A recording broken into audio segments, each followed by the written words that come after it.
Hello, my name is Hagit and we are going to show you how to put our bra and bottom on your body.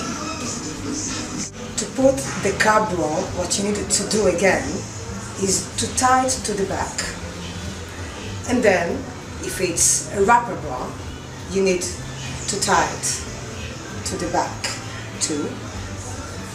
And the most important thing is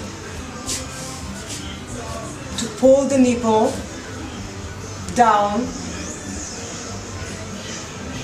and to pull the nipple down, then to hold it in the middle and to pull it on the side again.